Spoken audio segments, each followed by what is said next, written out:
Alors voilà l'engin. Donc c'est un Datsun 720 de 1982, importé des États-Unis, Oregon, en Allemagne. Moi je suis allé le chercher là-bas. Il était dans son jus, c'est-à-dire que l'ancien propriétaire l'avait déposé chez un gars pour faire les réparations moteur parce que le moteur avait un bruit. Le gars a tout démonté et l'a laissé dans sa cour pendant quelques années. Il n'a rien réparé. Bon, on a volé l'installation Hi-Fi que le gars avait fait. Enfin, je passe les détails. Du coup, moi je voulais un utilitaire pour transporter des motos. Un truc assez costaud, qui a un chouette look. En plus, bon, on aime bien Datsun, donc quand je l'ai vu en photo, j'ai craqué. Je suis allé l'acheter. On est allé avec un plateau le chercher, bien sûr. Et alors, j'ai trouvé le moteur dans la benne, complètement bloqué. À mon avis, au moins 4-5 ans à l'air libre, donc il était fichu. Ce que j'ai fait, j'ai un peu regardé ce qui pouvait rentrer dedans. Je voulais un turbo diesel pour avoir assez de puissance pour tracter à la limite un plateau si j'en avais besoin. Du coup, j'ai un peu regardé chez Nissan pour rester dans l'esprit et pas avoir trop de problèmes pour l'homologuer, vu qu'il fallait l'immatriculer. Donc j'ai trouvé un moteur de Terrano, enfin j'ai trouvé un Terrano 2 complet, TDI, donc turbo diesel intercouleur. Et j'ai fait le swap quoi. Bon, et j'ai eu pas mal de travail. J'ai dû enlever la cabine du châssis pour pouvoir placer le moteur convenablement parce que le bloc est assez gros. Du coup, j'ai dû sacrifier le pont avant et malheureusement plus en 4x4. Donc il n'est plus qu'en propulsion. J'ai pas eu le choix parce que le moteur est tellement gros que j'avais plus la place pour le placer dans le compartiment moteur. Je vais faire une petite mise en route. Bon oui, bon l'intérieur est pas top. Le tableau de bord, on voit qu'il est un peu craquelé. Bon, ça c'est typique des américaines. Avec le soleil, les changements de température, malgré que je pense que l'Oregon c'est pas un coin où il fait extrêmement chaud, c'est un peu le même climat que chez nous, mais bon, ça l'a pas empêché de craquer. J'ai intégré le compteur du Terrano parce que bon, le compteur du Datsun était trop archaïque pour pouvoir s'adapter avec le moteur du Terrano. Donc je l'ai adapté. Bon, il manque une finition. J'avais fait une finition au départ, mais c'était pas top. Donc je l'ai retiré. Là, bon, c'est un truc que je vais certainement finir. Bon, j'ai mis les commodos, tout fonctionne, tout marche, c'est ça le principal. Bon, je vais vous le mettre en route. On va voir que il démarre directement. C'est ses kilomètres, 200 2000. Voilà, ça démarre directement. J'ai fait le pot style cheminée avec un clapet pour la pluie. Le clapet, je le ferme que quand je le laisse garer, quoi. Autrement, ça fait beaucoup de bruit, c'est embêtant.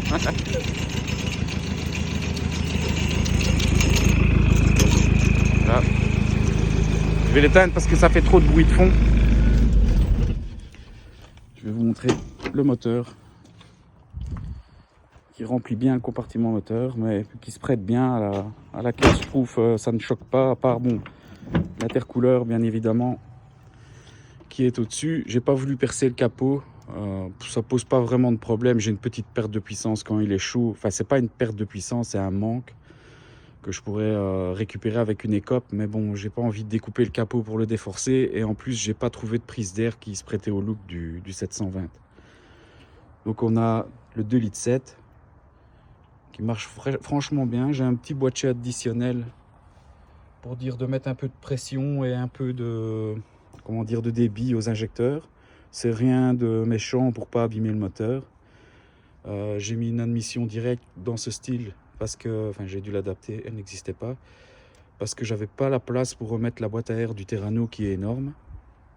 Donc on voit le moteur est super sain, très sec, aucun souci. J'ai gardé la direction assistée du Datsun que j'ai mis, donc j'ai mis la pompe du Terrano avec la crémaillère du Datsun et c'est parfaitement compatible. J'avais mis une nouvelle batterie, bon ça c'est un détail. Et tout ce qui est câblage, c'est tout le câblage du Terrano avec les adaptations comme par exemple le moteur d'essuie-glace qui est raccordé avec le câblage du Terrano, mais c'est le moteur du pick-up. Donc les adaptations des phares aussi pour que tout fonctionne bien sûr. pour le passer à l'homologation. J'avais mis un radiateur alu, ça on ne l'a pas vu, avec 2 ventilateurs électriques, parce qu'il n'y a plus la place pour mettre le gros viscocoupleur d'origine qu'il y a sur le moteur de Terrano. Donc ça, c'était obligé, pour la place, j'ai dû mettre de l'électrique. Alors comme j'avais expliqué dans mon annonce, bon, la peinture est patinée, tout le dessus du pick-up est patiné, on peut le voir ici. Ça lui donne un chouette look, c'est pas pourri quoi, c'est vraiment la peinture qui a patiné avec le temps. Bon, à part cette tache de rouille, il n'y a rien, c'est pas percé. Le toit, on voit, il est un peu cabossé. Bon, ben, il a ses années et il a travaillé. Hein. C'est un engin qui a servi pour aller à la chasse, parce qu'il a un peu l'historique du gars. C'est un véhicule de famille, donc c'est un type qui l'a acheté, il l'a refilé à son neveu. Son neveu a été à l'école, à la chasse, enfin il a fait plein de trucs.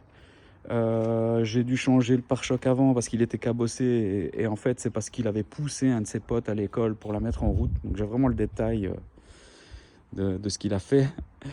Moi quand je l'ai acheté, donc il était pourri à ce niveau-ci. Il y avait carrément un trou, mais c'est la seule chose qu'il avait en pourriture. On a soudé une tôle, on a repeint par retouche, on a repeint aussi toute la benne à ce niveau-là, mais on a gardé le rail patiné pour pas que ça choque, pas que ça fasse réparation et qu'on voit vraiment la différence. Ici, on voit vraiment que la peinture, elle n'a pas de différence malgré qu'on n'a pas fait de voilage. Parce que tous les bas aussi étaient noirs, donc tous ces bas à l'antigravillon étaient noirs et ça faisait vraiment réparation camouflage. Donc nous, on a fait en gris. Mais on a essayé de pas trop réparer pour pas que ça fasse, comme je vous dis, neuf par rapport à l'avant.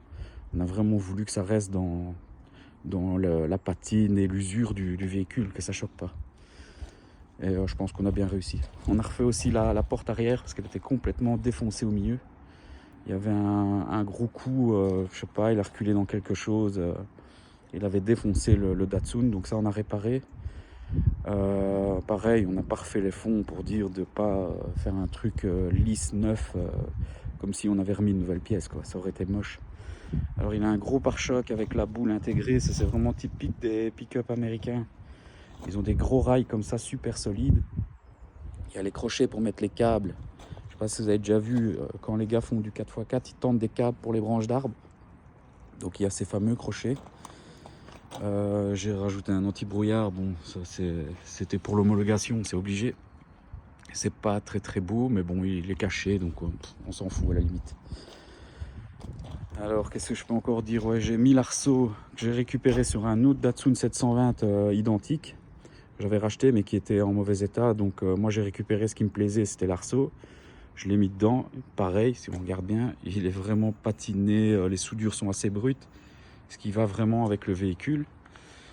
J'ai acheté 2 longues portées avec des caches, des lighters KC Light que j'ai commandé sur internet parce que je trouvais le look terrible.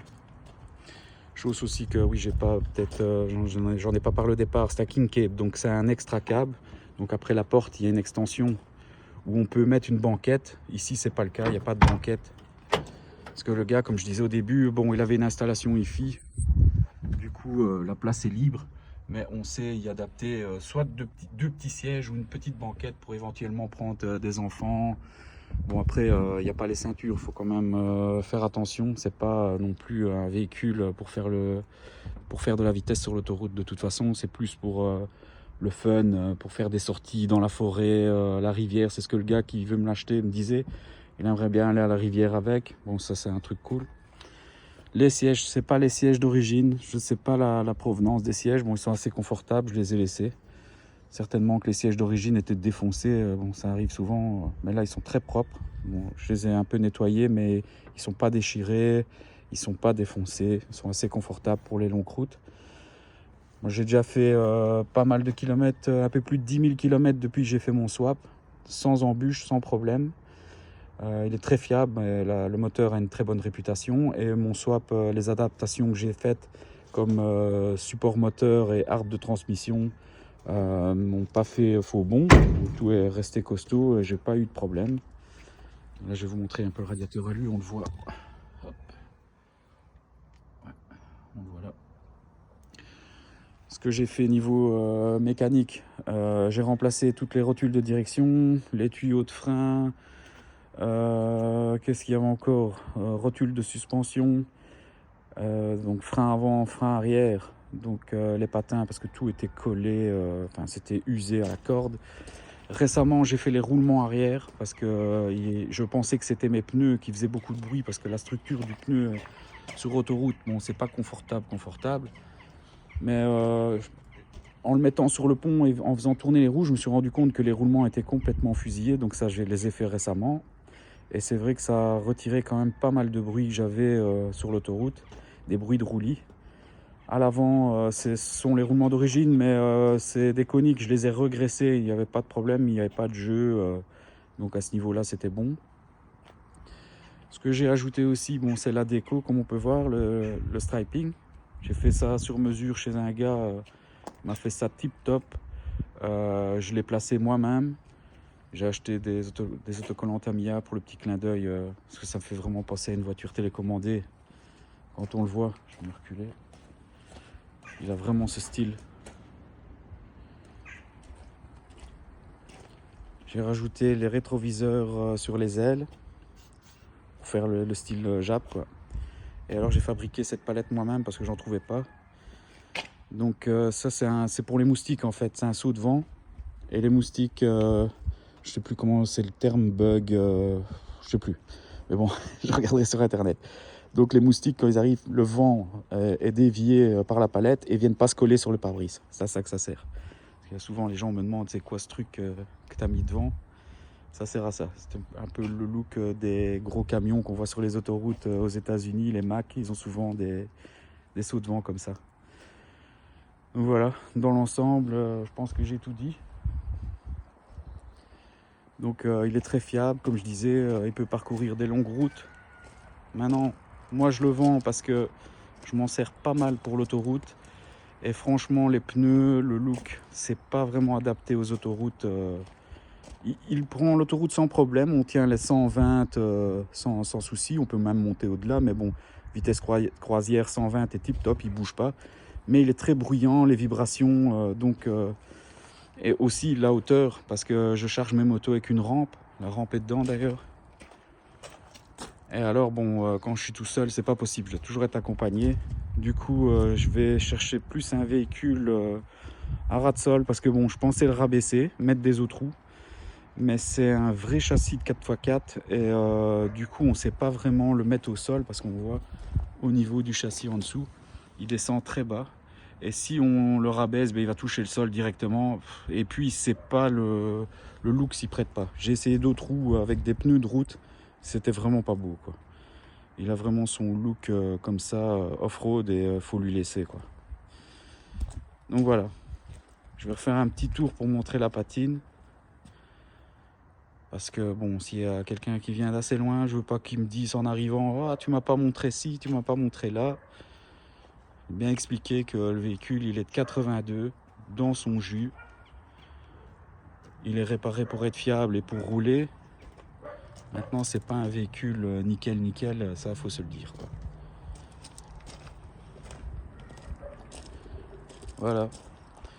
Donc, si vous êtes intéressé, si vous avez des questions, vous pouvez me mettre dans les commentaires et j'y répondrai volontiers. Si vous avez le temps, likez ma page, abonnez-vous. Bon, ça fera un peu de mouvement parce que j'ai un peu laissé tomber ma page YouTube qui est assez vieille. Je sais pas si vous avez vu l'année de ma page. Je vais pas dire que je suis un des premiers, mais je suis pas loin dans les premiers youtubeurs automobiles. Et au départ, c'était pas youtubeur, c'était vraiment pour le fun, pour montrer les trucs qu'on avait. Il n'y avait pas tous ces gens maintenant qui font de la bagnole. Bon, bah, tant mieux pour eux, c'est bien, mais maintenant, je pense qu'ils commencent à en avoir un peu trop et on s'y perd un petit peu. Mais bon, il y a des gens qui font ça très bien, il y a des pages de qualité. J'aurais bien voulu avoir autant de succès, mais bon, j'étais pas pour faire ça au départ, donc voilà. Ma page a eu son petit succès qu'elle a eu parce qu'elle est vieille. Et point barre, je cherche pas non plus à faire des trucs de fou. Donc voilà, allez, merci à vous, ciao.